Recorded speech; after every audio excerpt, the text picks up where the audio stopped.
Imagine this. 3 in the morning. You're sound asleep in your own home. Suddenly, boom, your front door explodes off the hinges. Flashbang grenades detonate in your living room. Blinding light, deafening noise. Armed federal agents storm through, screaming commands you can barely hear. Your wife gets dragged out half-dressed, rifles pointed at her head. Your 7-year-old kid yanked from bed, absolutely terrified. And then, they realize they got the wrong house, wrong address, wrong family, completely innocent people. Now here's the part that'll make your blood boil. When this family tried to sue the FBI for what they did, the government argued they couldn't be touched, that they were immune, that there would be no consequences whatsoever for raiding the wrong home and traumatizing an entire family. This case just went all the way to the Supreme Court, 9 justices, and they issued a unanimous decision that changes everything about government accountability. If you own a firearm for home defense, and I know most of you watching you need to understand what just happened, because this could be you tomorrow morning, hit that subscribe button right now, because this information could literally protect your family when the government makes a mistake with your address. I'm going to show you exactly what the FBI did, the shocking defense they used in court, and the one part of this ruling that even shocked the Supreme Court justices themselves. And stick around for the end, because what happens next in this case, you won't believe where it's headed. Before we break down this Supreme Court ruling, you need to understand why every gun owner should be paying attention to this case right now. Wrong door raids happen way more often than you think. Federal agents, SWAT teams, local police kicking in doors based on bad intelligence, clerical errors, outdated information, or in this case, a GPS mistake. And when you're a gun owner, these situations turn deadly in seconds. Think about it. You've got a firearm in your home for protection. That's responsible. That's smart. You're prepared to defend your family if something happens. But now imagine this scenario. You hear your door getting smashed in at 3 a.m. You don't hear police, or maybe you do, but your brain's thinking of a home invasion. Your training kicks in. You grab your gun, and now you've got federal agents coming through your house with weapons drawn, and you're holding a firearm, and everything's happening in split seconds. If you raise that weapon, even if you don't fire, you could get shot and killed. If you DO fire thinking you're defending your home, you're definitely getting shot. And if you survive, you're facing federal charges for assaulting officers. This isn't theoretical. Breonna Taylor's boyfriend fired at what he thought were intruders. That ended in tragedy. Duncan Lemp got killed in a no-knock raid in Maryland. There are dozens of cases where wrong address equals someone dying. But here's what makes this even worse. When the government screws up like this, they've got layers of legal immunity protecting them. You can't just sue federal agents like you'd sue a regular person who damaged your property. The government has to allow you to sue them. And in most cases, they don't. That family I mentioned at the beginning, Katrina Martin, her boyfriend, their 7-year-old son terrorized in their own home, the FBI told them, "You can't touch us. We're immune." Let me tell you exactly what happened to them and why this Supreme Court decision changes. Alright, so it's 2017. Suburban Atlanta, Georgia. Normal neighborhood. The FBI's got intel on suspected gang members, and they're planning a pre-dawn raid to catch these guys off guard.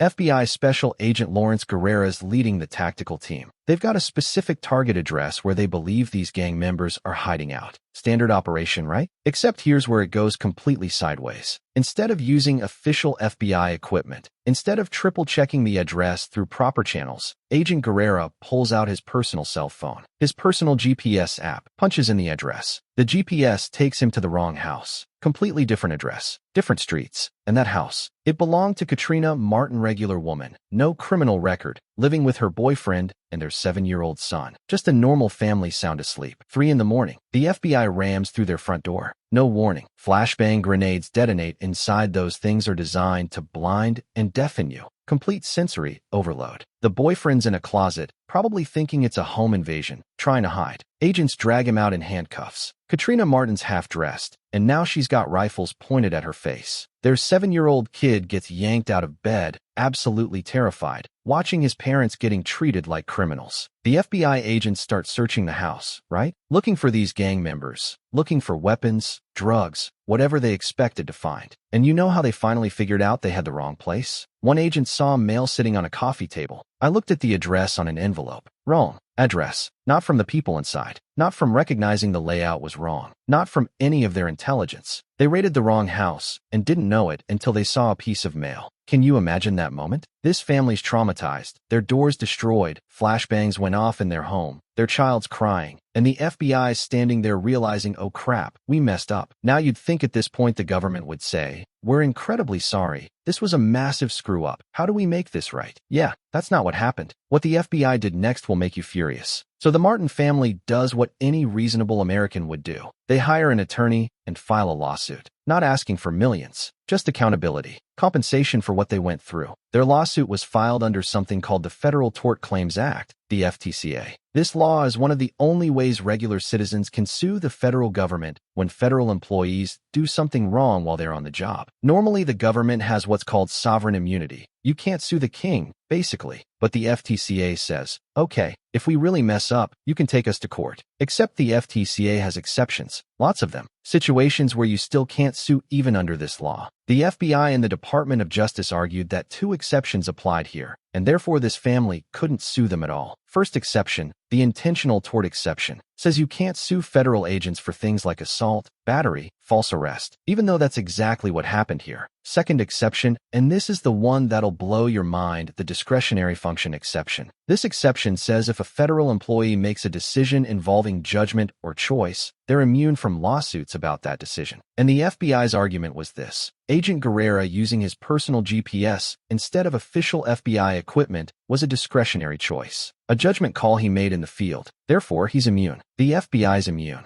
Nobody can be held accountable. Think about what they're saying here. Yeah, we raided the wrong house, terrorized your family, held your wife at gunpoint, traumatized your 7-year-old kid, but our agent chose to use his phone instead of proper equipment, and that was his choice to make. So legally, you can't touch us. The family's lawyers are like, that's insane. You can't claim immunity for negligence and recklessness. But you know what happened? The district court in Georgia heard this case and sided with the FBI, dismissed the entire lawsuit. The family appealed to the 11th Circuit Court of Appeals. The 11th Circuit also ruled in favor of the FBI. Two different courts basically told this family, yeah, the government messed up badly, but there's nothing you can do about it. They're immune. So the Martin family had one option left. They filed a petition with the United States Supreme Court, and the Supreme Court agreed to hear the case. Now, before I tell you what the Supreme Court ruled, let me explain why every single gun owner watching needs to understand what's at stake here. Because this isn't just about one family in Atlanta. If you own a firearm for home defense, this scenario is your nightmare. You keep a gun secured in your home because you're responsible. You're prepared. You want to protect your family if something terrible happens. That's smart. But imagine you're sound asleep and you hear your door explode. Maybe you hear police. Maybe you don't. Maybe your brain doesn't process it fast enough. Your adrenaline spikes instantly. Your training kicks in. Your first thought is, someone's breaking into my house. My family's in danger. You grab your firearm, and now federal agents are flooding through your house with guns drawn, and you're holding a firearm, and everything's happening in literal seconds. If you raise that weapon toward them even defensively, even without firing, there's a very real chance you get shot and killed. They see a gun, they fire. If you do fire, thinking you're defending your home against intruders, you're absolutely getting shot. And if you somehow survive, you're facing federal charges for assaulting or killing law enforcement officers. This has happened. Breonna Taylor's boyfriend, Kenneth Walker, fired one shot at what he thought were intruders breaking in. That situation ended with Breonna Taylor dead. Duncan Lemp in Maryland, killed during a no-knock raid. Ryan Whitaker in Arizona, answered his door with a gun, got shot within seconds. There are dozens of these cases where wrong address or mistaken identity led to innocent people dying. And here's what makes it even worse when guns are involved. These situations escalate instantly. There's no time to figure out what's happening. It's chaos. It's loud. It's dark. And armed people are yelling conflicting commands. Now here's the critical part. If the government can hide behind immunity every time they make a mistake, like this, there's no accountability. There's no incentive to get the address right. No consequences for using personal GPS instead of official equipment. No reason to follow protocols designed to prevent exactly these situations. That GPS error that led to this raid, that wasn't unavoidable. The FBI has strict procedures. They have official equipment. They have multiple checkpoints specifically to make sure they're hitting the right address. But if an agent can ignore all that, use his personal phone, raid the wrong house, and then courts say he's immune from consequences, what's stopping it from happening again? If you have firearms in your home, you are statistically more likely to be involved in a deadly confrontation if law enforcement shows up at the wrong address. And without accountability, these mistakes keep happening. That's why this Supreme Court case matters. It's about whether the government can be held responsible when they violate your rights, especially in situations where guns are present and the stakes are literally life and death. So let me tell you what the Supreme Court just decided. After years of fighting, remember, this raid happened back in 2017. The Supreme Court finally issued their ruling in this case. And here's what they decided. 9-0.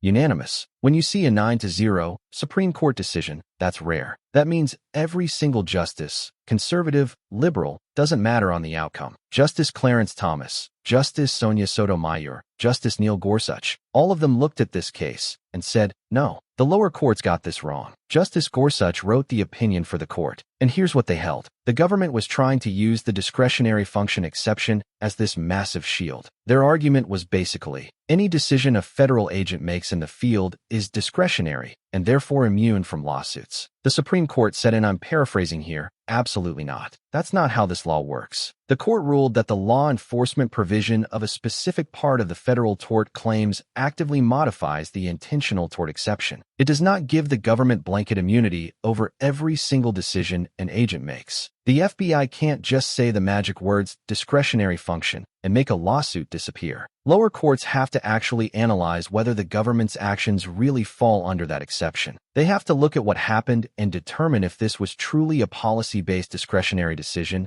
or if it was just negligence and recklessness. Using your personal GPS when the FBI has official equipment and protocols, that's not a protected policy decision. That's an agent ignoring procedures, and there might be consequences for that. The Supreme Court basically erased the 11th Circuit's decision and sent this case back down to the 11th Circuit for them to re-examine it under the correct legal standard. Now, this doesn't mean the family won their case and got a settlement. What it means is they won the right to continue fighting. The Supreme Court said, the lower courts shut this down too early. This family deserves their day in court to actually prove their case. And the fact that it was 9-0, that sends a message. The Supreme Court is telling lower courts and the federal government, you can't use immunity as a catch-all escape hatch every time you mess up. This is huge for government accountability. This is huge for citizens' rights. And this is especially huge for gun owners who could find themselves in these exact wrong door scenarios. But here's where the story gets interesting. Because the case is going back to the lower court, that's where the Real fight begins again.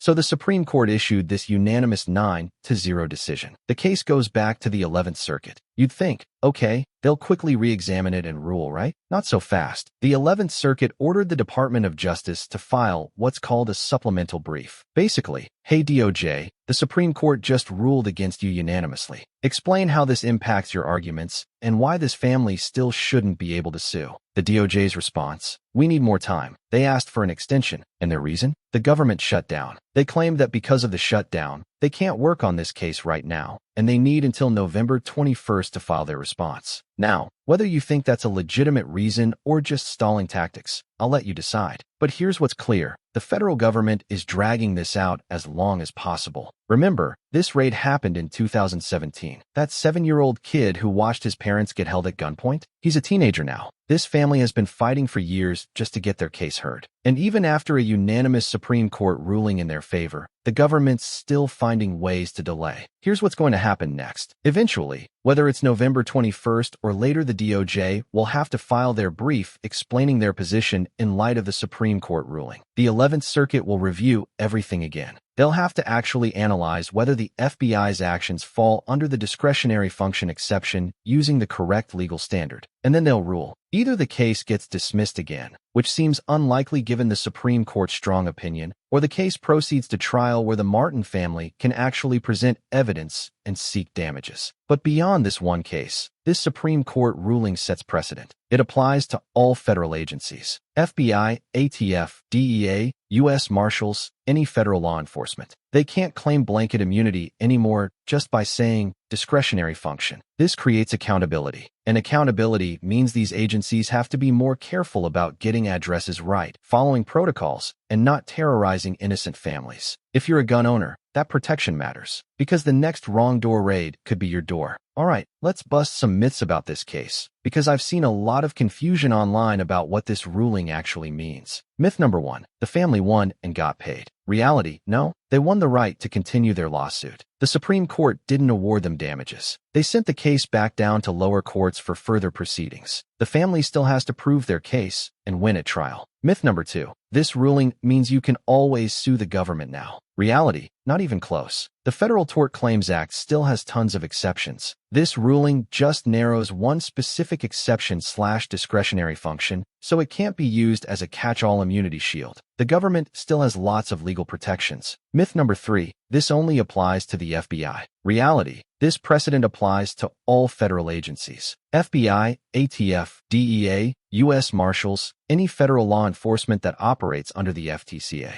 The ruling affects how all of them can claim immunity. Myth number 4, using personal GPS seems like a reasonable mistake. Reality, the FBI has strict protocols and official equipment specifically to prevent wrong address raids. Agents are trained on these procedures. Ignoring them and using personal equipment isn't a mistake, it's negligence. There's a difference. Myth number 5, 9-0 rulings are common. Reality, unanimous Supreme Court decisions are actually pretty rare, especially in cases involving government immunity. A 9-0 ruling signals that the lower courts got it so wrong that even justices with completely different judicial philosophies agreed on the outcome. These distinctions matter because understanding what this case actually does and doesn't do helps you understand your rights when dealing with federal law enforcement. So let's come back to where we started. That family is asleep in their home in suburban Atlanta. The FBI breaks down their door at 3 a.m. Flashbangs, guns drawn. A 7-year-old kid was traumatized, all because an FBI agent used his personal GPS and got the wrong address. That family, Katrina Martin, her boyfriend, their son, they fought for years just to have their case heard. 2 different courts told them no. The government claimed total immunity, but they kept fighting, and they took it all the way to the Supreme Court. And 9 justices looked at what happened and unanimously said, no, the government doesn't get to hide behind immunity for this. This family deserves their day in court. The case is back at the 11th Circuit now. The DOJ's stalling, asking for extensions, but eventually they'll have to respond. This family will finally get the chance to prove their case and potentially hold the FBI accountable. That 7-year-old kid is a teenager now. This has been going on that long. But because they didn't give up, they've created precedent that protects all of us. If you're a gun owner, this ruling matters because wrong door raids happen more often than you think. And when you've got a firearm in your home for protection,